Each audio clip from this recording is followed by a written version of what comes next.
দেশের অর্থনীতি পুনর্গঠন সহ ডিজিটালাইজেশন, তারল, জ্বালানি এবং বিদ্যুৎ ও পরিবহনে সংস্কারের জন্য অন্তর্বর্তী সরকারকে $3.5 বিলিয়ন অর্থ সহায়তা দিতে আগ্রহী বিশ্বব্যাংক। বুধবার 25 সেপ্টেম্বর নিউ ইয়র্কে বিশ্বব্যাংকের প্রেসিডেন্ট অজয় বঙ্গের সাথে প্রধান উপদেষ্টার সাক্ষাৎ অনুষ্ঠিত হয়। সেই সাইডলাইন বৈঠকে এ আগ্রহের কথা জানা সংস্থাটি।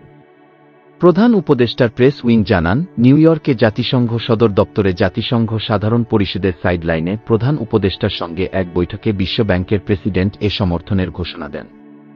বৈঠকে ইউনূস অন্তর্বর্তী সরকার যে ব্যাপক পরিসরে সংস্কার পরিকল্পনা হাতে নিয়েছেন তার জন্য বিশ্বব্যাংকের সহায়তা চেয়েছেন। তিনি বিশ্বব্যাংককে তার লিন্দান কর্মসূচি সম্পর্কে সৃজনশীল হতে বলেন।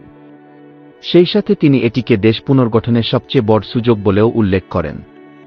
অজয় বঙ্গ বলেন, অন্তত $2 বিলিয়ন নতুন ঋণ দেয়া হবে এবং বিদ্যমান কর্মসূচি থেকে আরও $1.5 বিলিয়ন পুনরুদ্ধার করা হবে।